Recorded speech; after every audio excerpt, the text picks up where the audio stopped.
Welcome to the channel. My name is Andrew, and today we're working on the Airlift suspension for the back of my 2018 Ford Raptor. I'm working on two of these kits, one for my truck, and then a buddy of mine has a Raptor as well. But the problem is, nobody makes a system for the Raptors. So this is the bracket for the standard F-150, and if you look at the Raptor, we have a 2-inch block in the rear, and the stock F-150 has a 1-inch block. And then the stock F-150 has an additional leaf, and the Raptor has one less leaf. So the difference is not stock F-150, but a standard F-150 has a 1-inch block, and then one more leaf than the Raptor. And when they do the Raptor suspension, they add a 2-inch block, and then they remove a leaf from the F-150 spring pack. On my truck, I have an add a leaf in there, so I have a little bit of lift in the rear because I have geyser springs in the front. But what I want to do is make a kit that replaces the 2-inch block, and then pretty much comes out and has a mounting point for the airbag. So I've got some ideas drawn out. I've gone through a couple different ideas here. And after thinking them out in my head, because the stock Raptor block has a piece that sticks out of it for the bump stop, so that would interfere with this, because here's where your stock block would be, your springs would be here, and then your bump stop landing pad would be sticking out this way from your block. So that would, if I made a bracket like this, then we'd have to order 2-inch lift blocks for an F-150. So instead of just having to order more parts and then modify these parts, I want to just do a lift block and a air spring perch all in one. So I think I've got it figured out with this design right here, and we're just about ready to start cutting it out.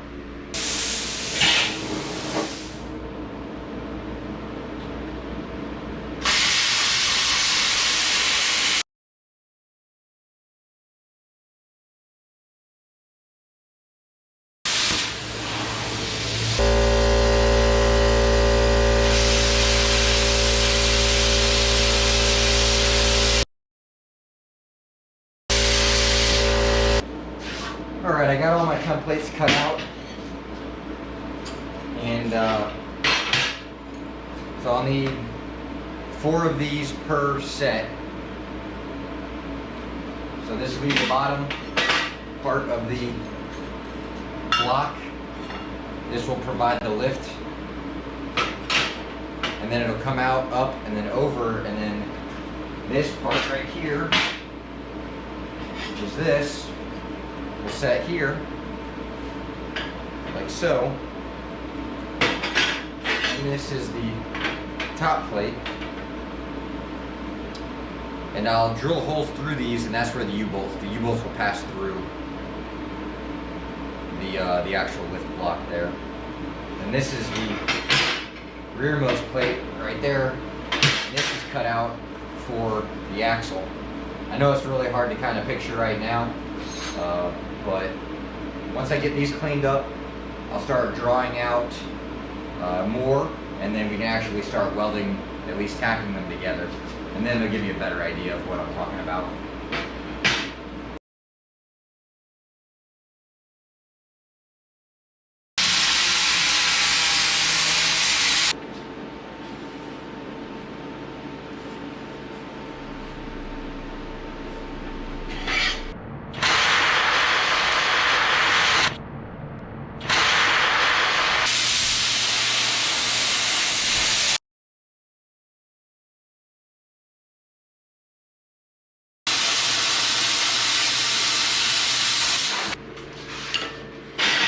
Alright, let's see if I can set this up, give you an idea.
So this is what we're looking at right here.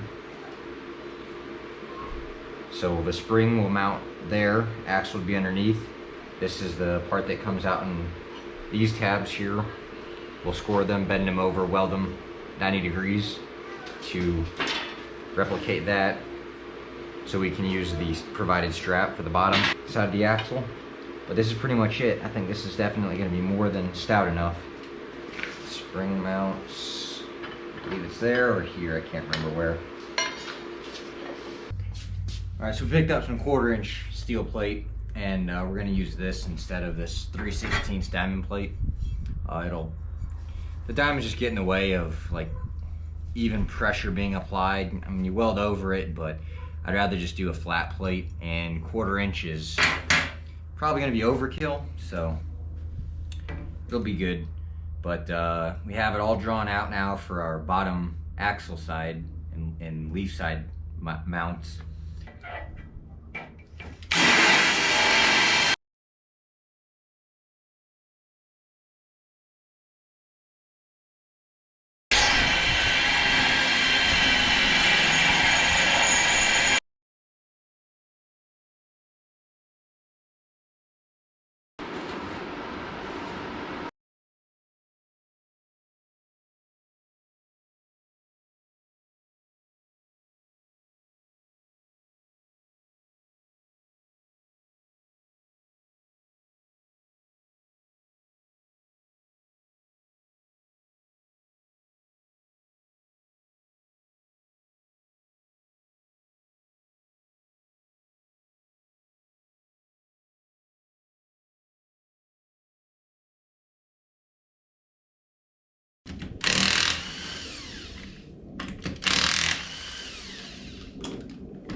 I take these and throw them under the forward frame rails just in case something back here were to happen, a failure on a jack stand or whatever. That way there's at least about 12.5 inches between the frame and the ground. You know, maybe it'll help save your life one day.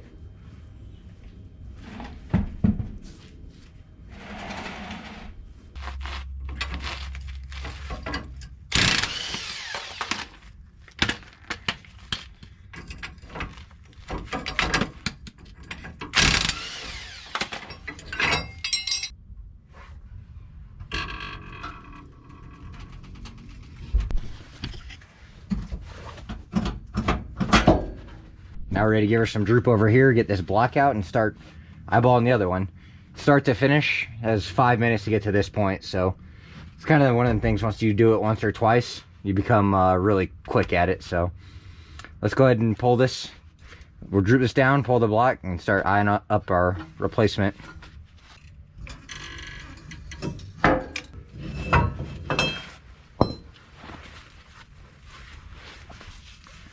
It's a landing pad for the bump stop up here. We're going to be losing that and losing this. The airbags we're using have an internal joust, so it'll replace this. But one thing we do need to mirror these holes, so that's what's next in our new blocks. And then we'll have to figure out the diameter and then find some studs to match that. All right, we're just mocking it up. So we have the Airlift provided bracket, airbag, and all of the hardware up here. Down here we have our bracket, and what we're going to do is compress the suspension until this rests where it wants to, and then that's when we'll come out and tack this to that. And then if you look down here, we have this is all tacked up, but this is left loose for alignment. And now that we have it all compressed in here and aligned, again, we're going to jack it up and then tack weld this plate to this, that to that, and then we'll be ready to remove it and weld it in. Take it back in the garage with some controlled environment outside of this wind, and finish weld it.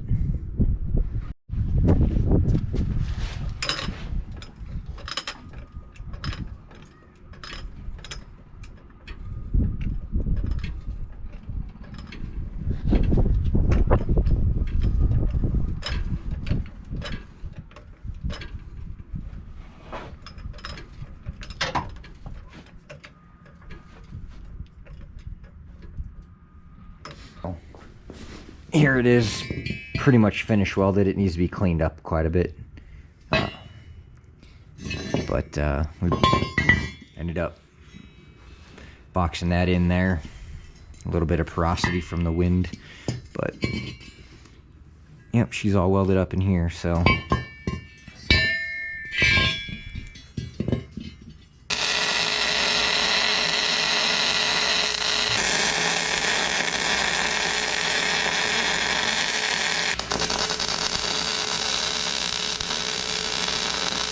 So if I didn't mention this before, I like to drill almost all the way through on these hole saws and then flip them over and finish out from the other side, because like only 1 out of 5, if that, ever gets stuck. And when they do, you know, it's sticking out that much, and you can just grab it with the channel locks and you're done.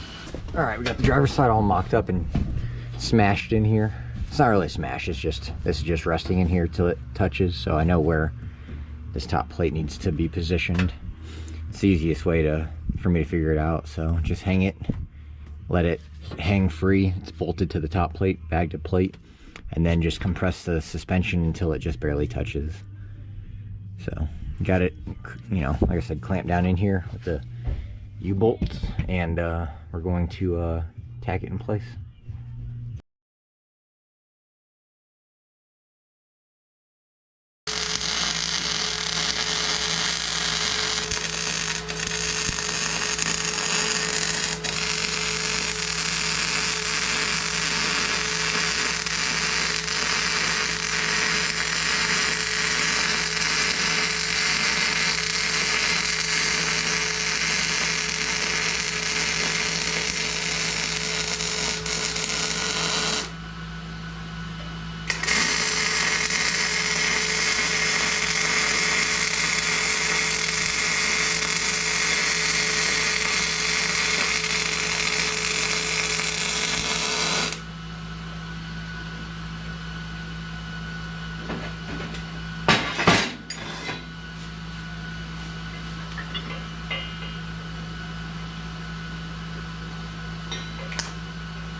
Hey. He's packing it up, but the next one out.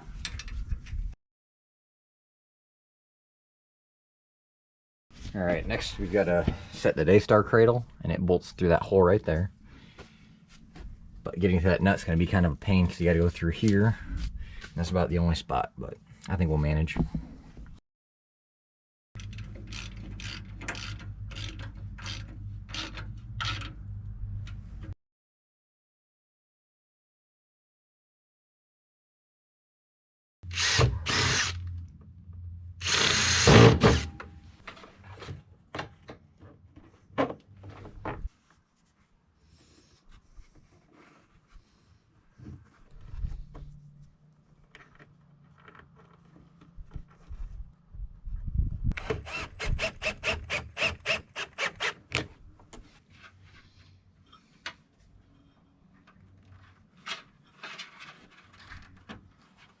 Pre-installed these just to hold them in place, but they're easy enough to get out.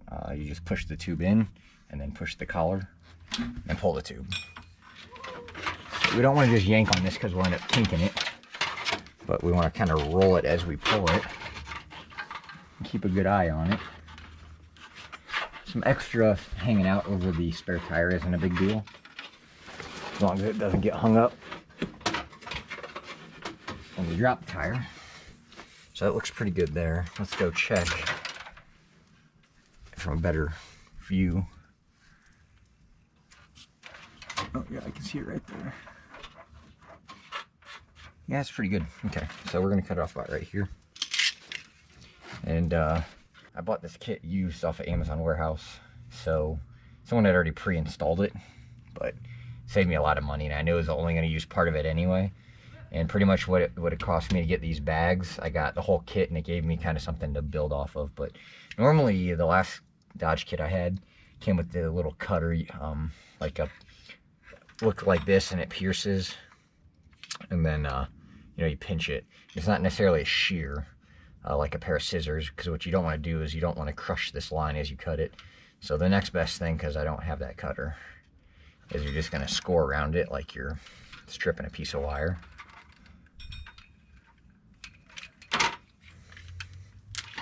And then so you avoid crushing it.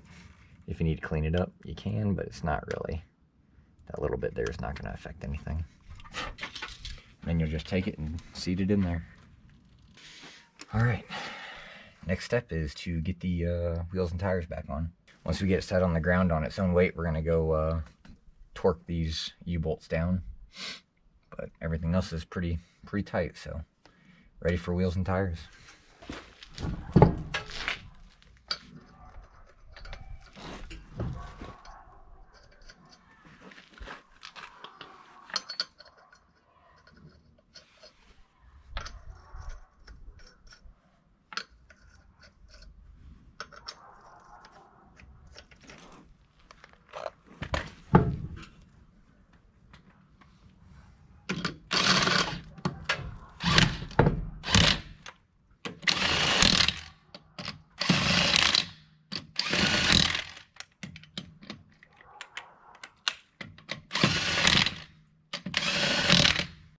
There you have it, folks. Probably the second gen Raptor on airbags that I've seen. We've got the Daystar cradles in here, so we can still get our articulation. And it's the internal bump stop, so losing our bump stop is not a problem. Fits perfect right over the spring there. I have an Airlift in here for about 2.5 inches of lift. And then on the front I have the Geezer off-road, and I got their springs up front. So, but the kit installed really nice. All we have to do now is torque down the lug nuts.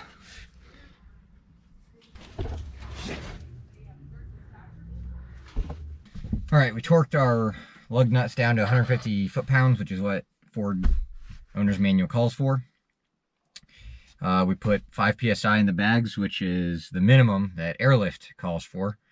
And now we're just going to take it for a quick little spin and see how it rides.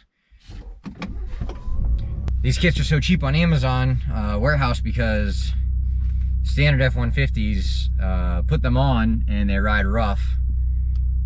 So they remove them and return them. And it just seems to be a trend with them. So I'm not all that worried about it riding rough. I have, you know, the Raptor comes with a little more lift than the standard F-150, so there should be more space. So you'll have a little more room before you engage the bag or the bump stop. But we tow trailers every now and then with cars and just other stuff. You know, this is a Raptor, but it's kind of a work truck for me as well. So I need to make sure that it can handle what I throw at it. And but enough talking. Let's take this truck for a ride.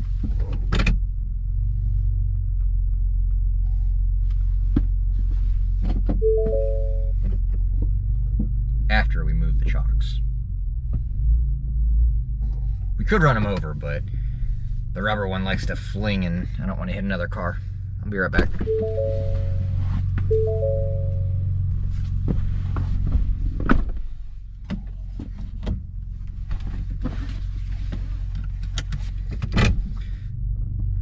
Now let's go.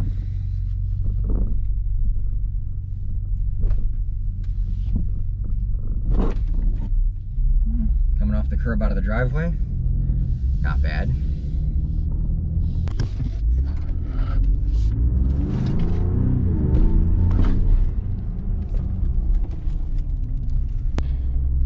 So I did put load range E tires on this truck a while ago because these Raptors come stock with load range C, and you can max out a load range C real quick in a pickup truck. So that was one of the first things we swapped out. So it's already kind of a little bit bumpier ride than stock, but I just hit a couple of good bumps in the neighborhood pretty hard, and I really don't have any complaints. You know, maybe we can do an extended review in a couple months after I ride around on them if anybody's interested. Problem is, as far as I could tell, nobody makes a kit to put airbags on a Raptor. With those Daystar cradles, it's still gonna droop just as it did stock. Literally the only thing I changed was my ability to put more weight in the bed and not have the truck go nose high, and or more tongue weight on the truck. So between the Airlift and the airbags, I should be set now. All right, so let's go ahead and close out this airbag video.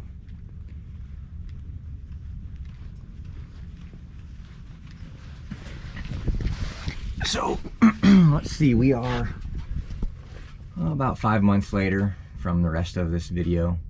We've got some pretty thorough testing, and I'm pretty happy with where we're at.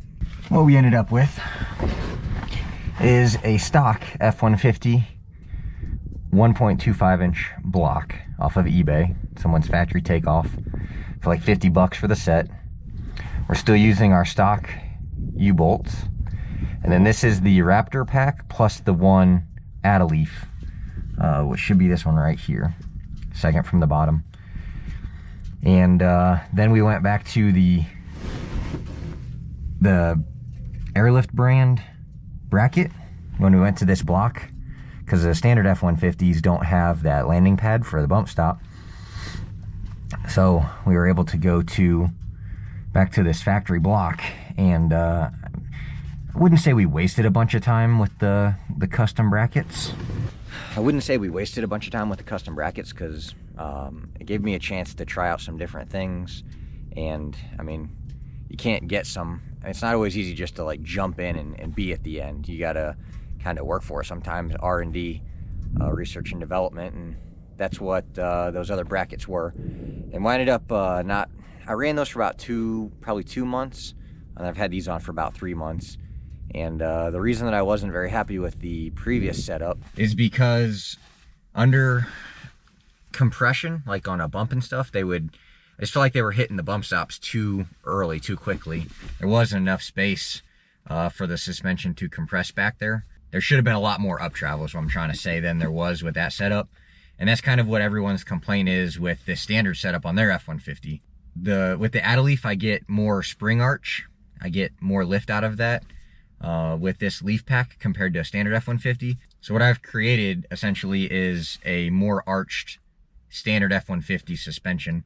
The airbags definitely help level the truck back out when you put a load in it. Even with the Airlifts, it's still very nice and soft back there.